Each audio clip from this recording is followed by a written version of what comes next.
माझा फोटो घाल घाल फेसबुकवर, ट्विटरमध्ये आला का? ज्यांनी या पुस्तकाचं मराठीमध्ये भाषांतर केलंय, भारतीय जनता पार्टीच्या या पुस्तकाचं सगळ्यांनी शांतपणे खाली बसून घ्या. सगळ्यांनी खाली बसून घ्यायचंय शांतपणे.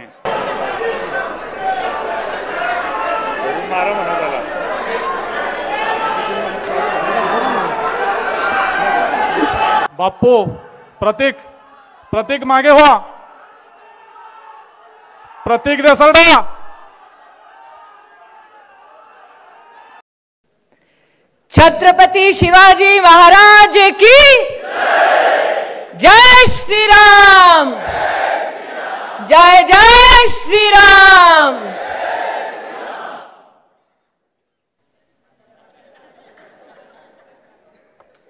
इस मंच पर आज हमारे सम्मानीय अध्यक्ष जी ने बहन के साथ थोड़ी चतुराई की.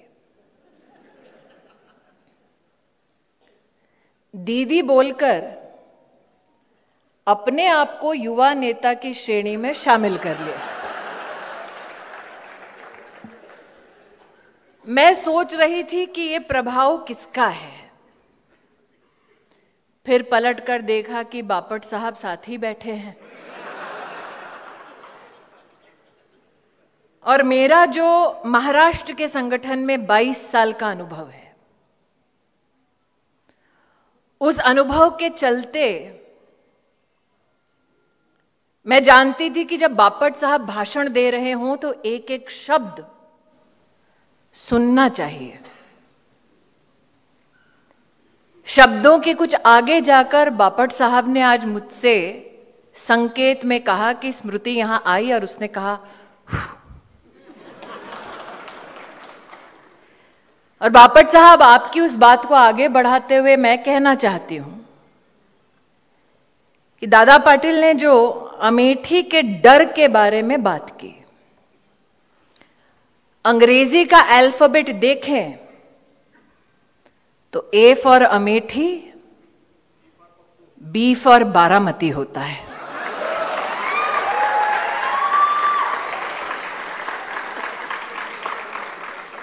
लेकिन मुश्किल ये हो गई कि अध्यक्ष जगदीश जी ने मुझे वायनाड पहुंचाने की भी व्यवस्था कर रखी है. मेरे पीछे महिला मोर्चा की प्रदेश अध्यक्षा उमाताई विद्यमान है. आज मेरा ये अभिमान है कि जिस पुस्तक के संदर्भ में मैं आप सबसे संवाद करने आई हूं, उसका अनुवाद 2 महिलाओं ने किया है. और खापरेताई की उपस्थिति में ज्योत्सनाताई और प्राचीताई के इस काम की सराहना करते हुए बापट साहेब की अपेक्षा, जगदीश भाई के घोषणा और दादा पाटिल जी का जो संकेत है, उसके बीच एक बात तो आज तय हो गई है कि जब युद्ध की भूमि ऐसी हो, जब सारे दुश्मन एकजुट हो जाएं, तब आज भी शक्ति को बुलाया जाता है लड़ने के लिए.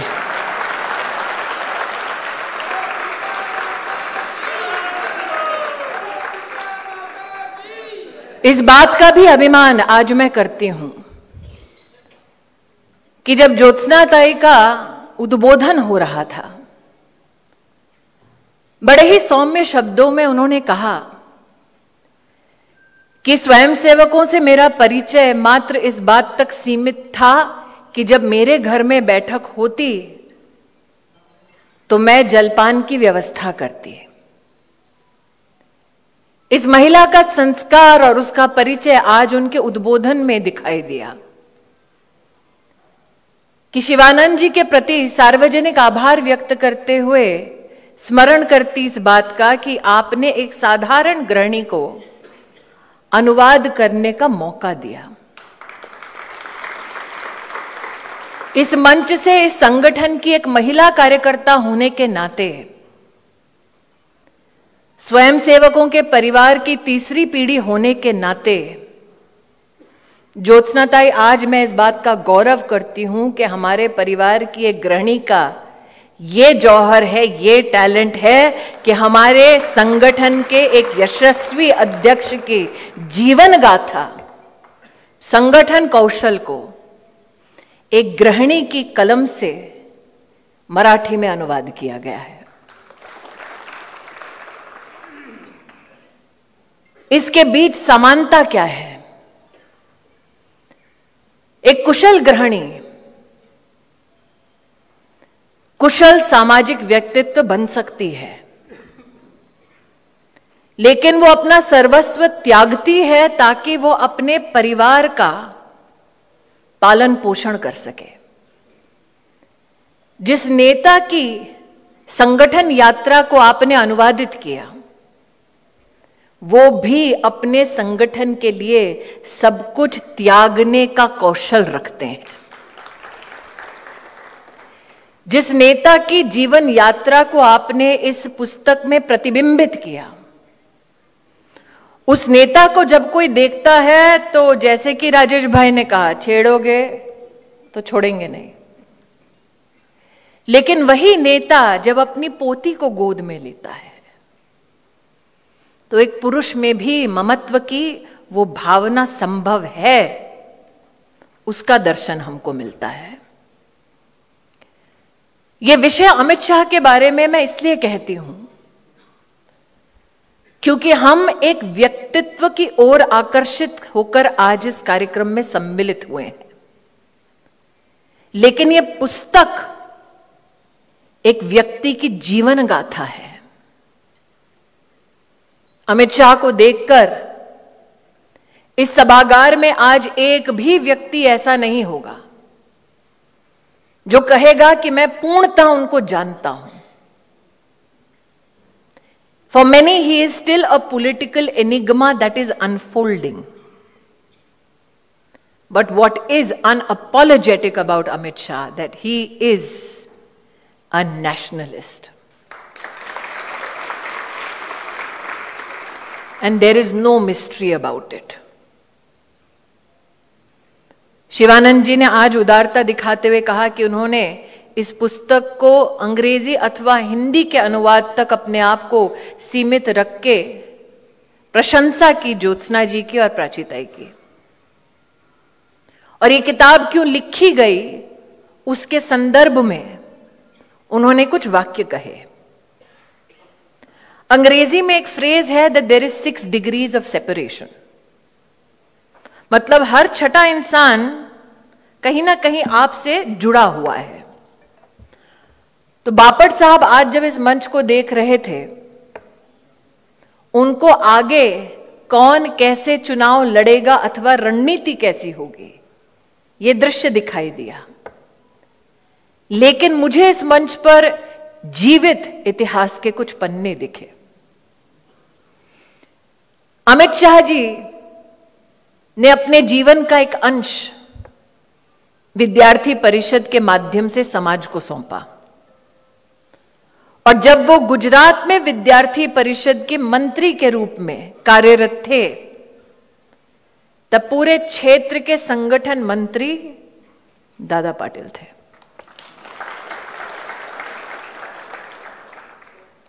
जिसको आज इस किताब पर भाषण देने के लिए बुलाया गया, उसने संगठन में जीवन में पहली बार अगर कोई दायित्व प्राप्त किया तो महाराष्ट्र में युवा मोर्चा में उपाध्यक्ष का दायित्व प्राप्त किया, और उसकी संगठन मंत्री आज महाराष्ट्र का संगठन मंत्री। और जब मैं उस दायित्व में थी तो हमारी कार्यकारिणी का एक अभिन्न अंग और सदस्य आज आपके शहर के अध्यक्ष हैं जगदीश जी।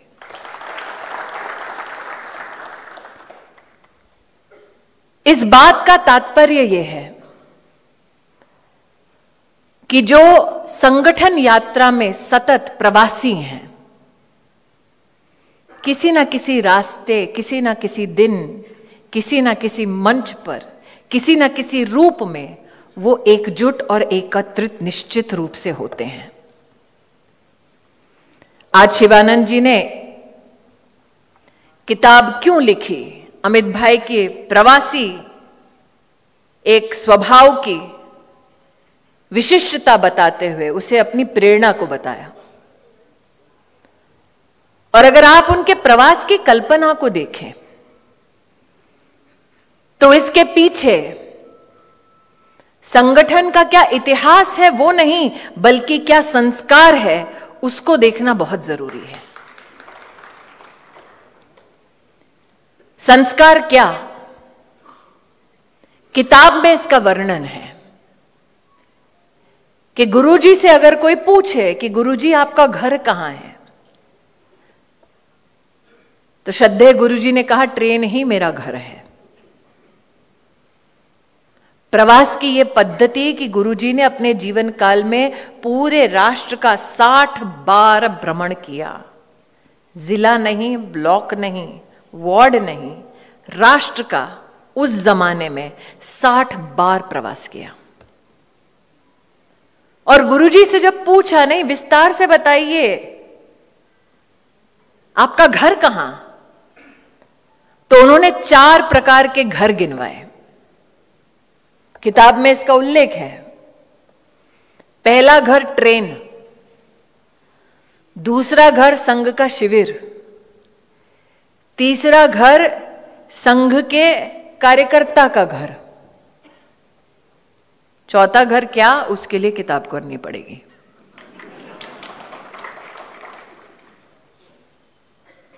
यह पद्धति, यह संस्कार मात्र गुरुजी तक सीमित नहीं था। संस्कार समर्पण का, मात्र प्रवास का नहीं। वो कैसा हो सकता है वो इस किताब में प्रतिबिंबित है, इंगित है। नानाजी देशमुख जी, उनके प्रवास की विशेषता क्या? मात्र ये नहीं कि उन्होंने देश भर में प्रवास किया, ग्रामीण अंचल में विस्तार से उनका प्रवास रहा। उत्तर प्रदेश में इलेक्शन की दृष्टि से नानाजी ने जो काम किया वो अपने आप में एक इतिहास है, वो अपने आप में एक किताब है। लेकिन नानाजी देशमुख का एक प्रवास का अभिन्न अंग ये था कि दधीची देहदान समिति, जिसके अध्यक्ष आज विश्व हिंदू परिषद के अध्यक्ष हैं आलोक जी, दधीची देहदान समिति को नानाजी ने 11,000 रुपया दिया और कहा कि प्रवास में देश में अगर मैं कहीं भी मर जाऊं तो इस 11,000 रुपए का आप इस्तेमाल कीजिए ताकि मेरा मृत शरीर दिल्ली वापस आ सके।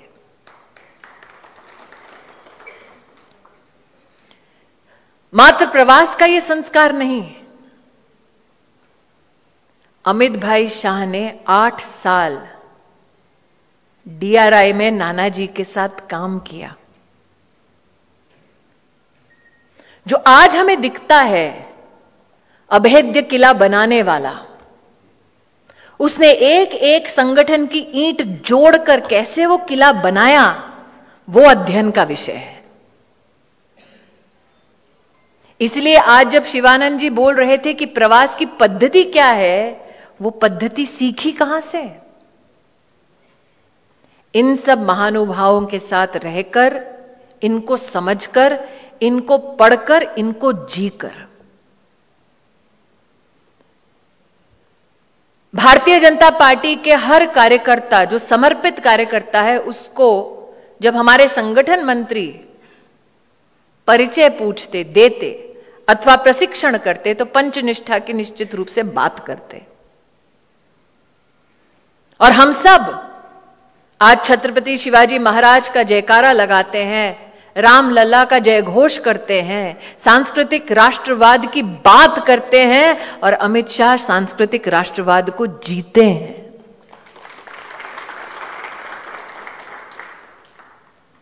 जिन लोगों के लिए वो एनिग्मा है, उनसे आग्रह है विशेष, don't only read about the political journey, read about the construction of the political being.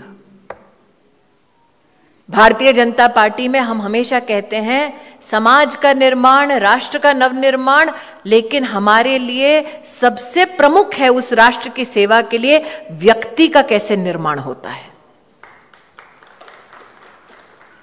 और इस व्यक्ति का निर्माण उसके अपने परिवार ने कैसे किया। दादा उनके नगर सेठ थे। मुंबई की ज्योग्राफी से जो परिचित हैं वो जानते हैं, वाल्केश्वर का इलाका, प्रबुद्ध जन, बड़े घराने वहां पर रहते हैं। वहां का घर छोड़कर गुजरात के गांव में उस परिवार का लौटना और कहना कि हम अपने बेटे को शास्त्र का पूरा ज्ञान दिलवाएंगे, और 13 साल की उम्र तक अमित शाह जी भारत के सभी शास्त्रों का ज्ञान रखने लगे थे। उपनिषद स्वयं उनको स्मरण था 13 साल की उम्र में। अभेद्य किला बनाने वाला दिखता है, एक एक ईंट रखकर संस्कार की, कैसे वो किला बना आज वो बताने आई हूं। 13 साल का बच्चा वाल्केश्वर में ऐशो आराम में जी सकता था। परिवार के साथ गांव लौटा, गांव में शास्त्र का नियम, शास्त्र का ज्ञान, उपनिषद का ज्ञान, ये सब उस 13 साल के बच्चे ने सीखा। यहां इस सभागार में एक ऐसे व्यक्ति हैं जो पॉलिटिकल एनालिसिस करते हैं, कितने मार्जिन से कौन जीता हारा, किस किस सीट में किस वर्ग ने ज्यादा वोट दिया, किस वर्ग का ज्यादा दबाव है, इसका विश्लेषण करते हैं। और उन्होंने मुझे बताया कि ये व्यक्तित्व जो 13 साल की उम्र में शास्त्रों का, उपनिषदों का ज्ञान रखता था, वो जब उस स्टैटिस्टिशियन के सामने बैठा तो उस व्यक्ति ने कहा, हाँ साहब, आपकी तरह मैं भी पढ़ लिख लेता तो एक दिन मैं भी स्टैटिस्टिशियन होता। जो हमको दिखता है एक कठोर व्यक्तित्व, वो खुद पर भी हंस सकता है, तंज मार सकता है। ये इस बात का संकेत है कि वो वाकई में प्रबुद्ध है। और इस किताब में एक ऐसी अनोखी गाथा, हम सब कार्यकर्ता इस बात से प्रेरित होते हैं कि हमें बूथ से कार्य करना शुरू करना है। दादा का विशेष इस पे भाषण रहता है। श्रीकांत दादा को मैं 20 साल से सुन रही हूं। हमारा पहला टेस्ट बूथ पे होता है। बूथ पे क्या काम करना, आज वोटर लिस्ट कैसे ठीक करनी है, आज 1 बूथ 10 यूथ, 1 बूथ 10 महिला, ये सब कैसे करना, ये ठीक। लेकिन बूथ की रचना और उसमें शुरुआत अमित शाह की कैसे हुई। अपने बूथ के कमेटी के अध्यक्ष थे वो ठीक, लेकिन जीवन में पहली बार किस कैंडिडेट के लिए पोस्टर लगाए जानते हैं? सरदार वल्लभ भाई पटेल की बेटी मणिबेन के चुनाव में 1977 में स्टिकर लगाने वाला जो कार्यकर्ता था, उस कार्यकर्ता का नाम अमित शाह। मैंने सांस्कृतिक राष्ट्रवाद की बात की।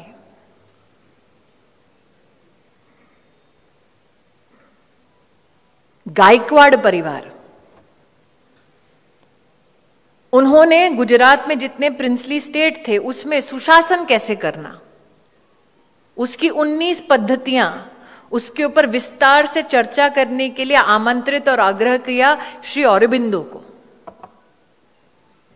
और श्री औरोबिंदो किसके घर पधारे? अमित शाह जी के घर पधारे।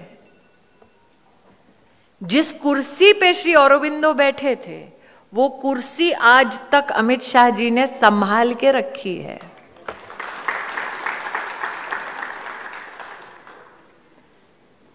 इसलिए आप इस किताब के माध्यम से व्यक्तित्व के बारे में तो निश्चित रूप से मंथन करेंगे, पढ़ेंगे, चिंतन करेंगे, लेकिन उस व्यक्ति का निर्माण कैसे हुआ, इसको अगर गहराई से देखें तो हम सबके लिए प्रेरणादायी है। दादा श्रीकांत जी, उमाताई, बापट सर, ये सभी विशिष्ट हमारे नेता कभी ना कभी तो अमित भाई से उनके घर पे मिले हैं या ऑफिस में मिले हैं। और उनके घर पे या ऑफिस में दो चित्र हमेशा मिलते हैं, सावरकर जी का, चाणक्य का।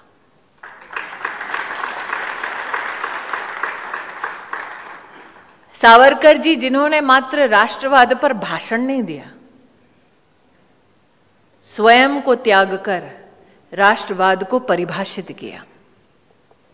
और जैसे कि ज्योत्सनाताई ने कहा, अनअपोलोजेटिक, कि हां मैं हिंदू हूं, वो प्रेरणा कहां से आई? लेकिन चाणक्य, लोग कहते हैं कि अमित शाह के बारे में जब कोई लेख लिखा जाता है तो कहा जाता है भारतीय जनता पार्टी का चाणक्य, कहते हैं। लेकिन क्या आप जानते हैं कि राजनीति का चाणक्य शतरंज का खिलाड़ी है? अमित शाह जी ने गुजरात में कंपल्सरीली हर स्कूल में शतरंज बच्चों को सिखाई जाए। अब शतरंज के उस चेस बोर्ड में दादा, A for Amethi, B for Baramati कब होता है ये सिर्फ अमित शाह जानते हैं। लेकिन चाणक्य की एक विशेषता क्या? भारतीय लोकतांत्रिक परंपरा, व्यवस्था कैसे निर्मित हो, यह चाणक्य का योगदान है। लेकिन चाणक्य की एक विशेषता और, स्वयं के लिए नहीं, राष्ट्र के लिए, स्वयं के लिए नहीं, चंद्रगुप्त के लिए, स्वयं द्वारा नहीं, राजा द्वारा। इसलिए आज भी जब इस होड़ में मैं राजनीतिक कार्यकर्ताओं को देखती हूं, माझा फोटो घाल घाल फेसबुकवर, ट्विटरमध्ये आला का, यूट्यूबमध्ये विचार माझी न्यूज आहे का? अमित शाह ये कभी नहीं करते। गौरव गान प्रधानमंत्री का हो, इस मंच पर कुछ लोगों ने कहा राम और लक्ष्मण की जोड़ी, मैं तो कहती हूं लक्ष्मण फिर भी राम के संग खड़े होते हैं, ये तो पीछे हैं।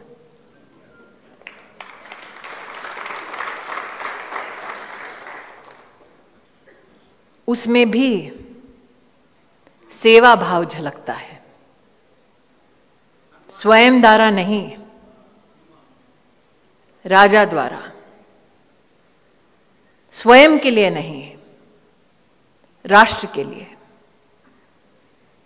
और सच कहूं तो ये भाषण में कहना आसान है। शिवानंद जी जब मुझसे फूल स्वीकार कर रहे थे तो कह रहे थे इसमें अमेठी का उल्लेख है। 2017 का विधानसभा का चुनाव, मैं प्रवास में थी, अमित भाई अमेठी में थे। फोन आता है अचानक, अरे दीदी बहुत बड़ी मुसीबत हो गई। मैंने कहा क्या हुआ? अमित भाई रात को रुकेंगे। मैंने कहा व्यवस्था कैसे करें, यहां तो कुछ भी नहीं है। और ये सत्य है, अमेठी में जब तक भारतीय जनता पार्टी की सरकार नहीं आई, कलेक्टर का ऑफिस तक नहीं बना था। अमेठी में आज भी सर्किट हाउस निर्माणाधीन है, क्योंकि गांधी खानदान ने 50 साल में सर्किट हाउस भी नहीं बनाया था। अमेठी में एक भी ऑडिटोरियम नहीं, अमेठी में एक भी होटल नहीं, अमेठी में चीफ मेडिकल ऑफिसर का ऑफिस भी शिलान्यास अमित शाह द्वारा हुआ था। उस इलाके में अमित शाह रात को रुकना चाहते थे। कार्यकर्ता कहते हम तो जमीन पे सो लेंगे, अमित शाह की व्यवस्था कहां करें। जगदीशपुर नाम का विधानसभा, कार्यकर्ता जो 40 साल से मार खा रहा था कांग्रेस पार्टी से, जहां पर संघ का स्वयंसेवक होना मतलब चौराहे पे अपनी मौत की तैयारी करना, ऐसी व्यवस्था में जो कार्यकर्ता जिया, उसका राष्ट्रीय अध्यक्ष पधारा। उसने कहा कहां रखूं? हमने कहा जो व्यवस्था है, अमित शाह जी आपसे 5 स्टार की अपेक्षा नहीं करते। एक टूटा सा फैक्ट्री यूनिट, उसमें एक टूटा सा कमरा, उस कमरे में कोई ऐसी एसी वेसी की कोई व्यवस्था नहीं, वहां अमित शाह रुके।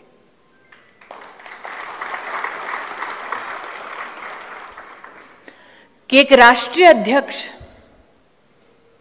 साधारण कार्यकर्ता का ये सेवा भाव स्वीकार कर साधारण परिस्थितियों में संघर्ष कर सकता है, उसका एक अप्रतिम उदाहरण मेरे क्षेत्र के कार्यकर्ताओं ने देखा। इसलिए आज जब मैं शिवानंद जी को, ज्योत्सनाताई को, प्राचीताई को अभिनंदन देती हूं इस किताब के अनुवाद के लिए, इस किताब के प्रकाशन के लिए, तो आप सबसे निवेदन करती हूं कि इस किताब को, बापट सर ने जो कहा ना, हमारा काम है इस किताब को बेचना नहीं, ये हमारा काम नहीं है। मैं माफी चाहती हूं, लेकिन ये हमारा काम नहीं है, क्योंकि अमित शाह जैसा नेता और उस नेता की संगठन के प्रति निष्ठा बेची नहीं जाती, बताई जाती है।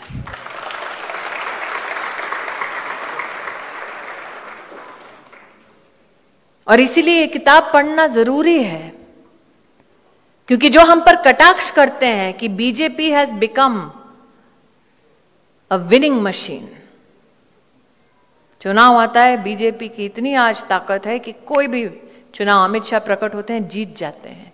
नहीं, अमित शाह ने कहा we are not a machine, we are a mission.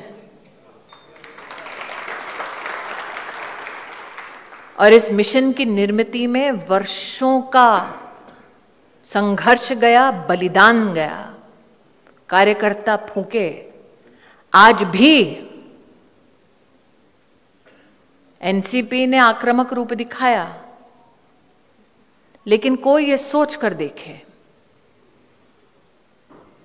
NCP का कार्यकर्ता कभी मौत के घाट नहीं उतारा जाता, भाजपा का कार्यकर्ता टांग दिया जाता है बंगाल में। भारतीय जनता पार्टी की महिलाओं के ऊपर अभद्र टिप्पणियां होती हैं, तिरस्कार होता है, हम फिर भी आगे बढ़ते हैं संस्कार के साथ। और दादा ने जो कहा कि तिलमिलाए हैं, कि स्मृति आई है, घर में घुस के परिणाम दिखाया है, लेकिन घर में घुसे, लड़े तो लोकतांत्रिक ढांचे के आधार पर लड़े, हराया और बार बार हराते रहेंगे।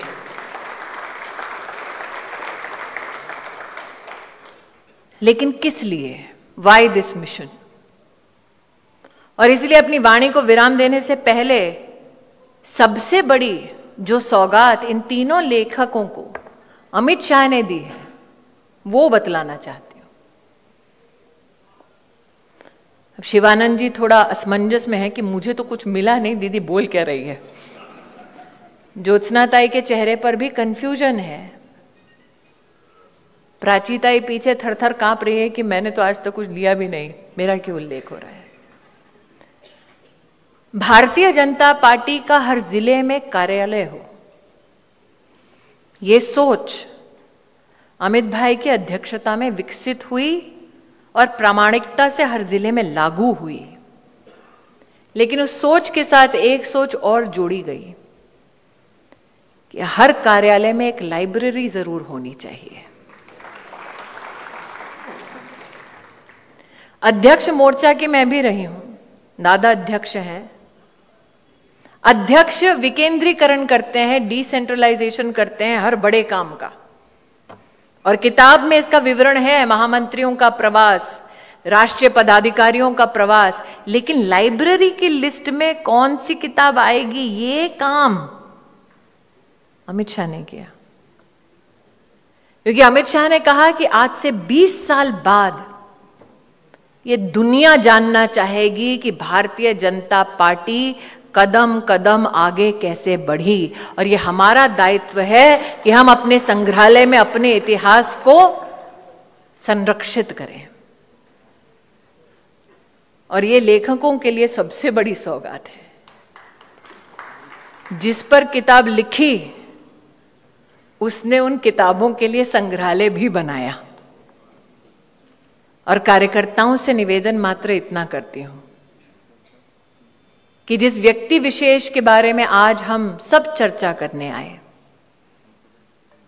उन्होंने इतिहास बनाया, इसीलिए उन पर किताब लिखी गई। तो अगर आज प्रभु के चरणों में बुद्ध पूर्णिमा के शुभ अवसर पर मैं कोई अपने कार्यकर्ता भाई और बहनों के लिए सौगात मांगू भगवान से, तो ये कि आप सबका व्यक्तित्व ऐसा हो कि आपके ऊपर भी एक दिन किताब लिखी जाए।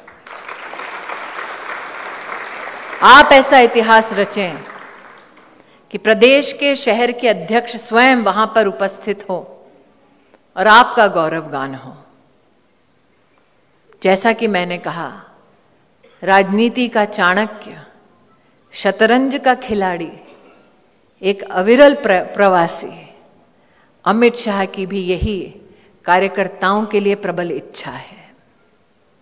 इतिहास हम सबने मिलकर लिखा, रचा और आगे भी लिखते रहेंगे, रचते रहेंगे, क्योंकि यही संगठन की और राष्ट्र की दरकार है। राष्ट्र की, समाज की इस दरकार को हम सब पूरा कर सकें, उसके लिए अगर विपदा की घड़ी में प्रेरणा चाहिए तो इस किताब को जरूर पढ़ें। लेकिन अंत में इतना कहना चाहूंगी, शिवानंद जी, इस किताब में एक चीज नहीं है। 6 डिग्रीज ऑफ सेपरेशन की बात होती है। 2011 में जब मैं पहली बार राज्यसभा में गुजरात से चुनकर गई, तो उस वक्त का जमाना ऐसा था कि गुजरात के सांसद हो तो तुम्हें पानी भी कोई दिल्ली में नहीं पूछेगा। हमको घर अलॉट नहीं हुआ और सर झुकाकर व्यक्ति आया, कहा सॉरी दीदी आपको अभी घर नहीं मिल सकता। तो हमने कहा भाई रहने की कहाँ व्यवस्था हो सकती है? तो एक छोटा सा कमरा था और उस छोटे से कमरे में जाना, 3 माले चढ़ के वहां पर गुजरात भवन में व्यवस्था थी। तो कांग्रेस के एक कार्यकर्ता हंसे और बोले और बनो भाजपा के एमपी। हमने कहा ये तो ठीक है कि हम 3रे माले पे हैं, ग्राउंड फ्लोर पे अमित शाह है। 2 साल अपने प्रदेश से बाहर रखे गए, 90 दिन जेल में बैठे रहे, लेकिन अपने विचारधारा को, अपने नेता को कभी त्यागा नहीं। इसलिए संकल्प के बारे में भाषण देना आसान है, विचारधारा और नेतृत्व का बखान करना आसान है। 90 दिन उस पार्टी के लिए जेल में प्रताड़ित होना, अपनी आंखों के सामने अपनी मां को तिल तिल मरते देखना, पत्नी का डिब्बा खाने का जेल में कैसे पहुंचे, उस यातना को झेलना, वो कभी ऐसी किताब के किसी पन्ने में दिखाई नहीं देगी। लेकिन वो भी अमित शाह की एक हकीकत है। मैंने देखा है कि जिस दिन भाभी भोजन बनाने में थोड़ा कष्ट पाती, तो अगर मित्र के घर से भोजन का डिब्बा आता तो कांग्रेस पार्टी उस मित्र के घर में भी पुलिस भेजती। इसलिए अभेद्य किला बनाने वाला एक दिन में नहीं बना। कई यातनाएं झेली, कई संघर्ष किए और आज भी प्रतिबद्ध है कि जब तक राष्ट्र का निर्माण नहीं होता, ये अविरल प्रवासी रुकेगा नहीं, थमेगा नहीं, झुकेगा नहीं। अमित भाई की संगठन यात्रा अभी भी चल रही है। ये यात्रा सदैव हम सबको प्रेरणा दे, ऐसी कामना करते हुए ज्योत्सनाताई, प्राचीताई और शिवानंद जी को अभिष्ट अभिनंदन देती हूं, अपनी वाणी को विराम देती हूं। जय हिंद, जय भारत।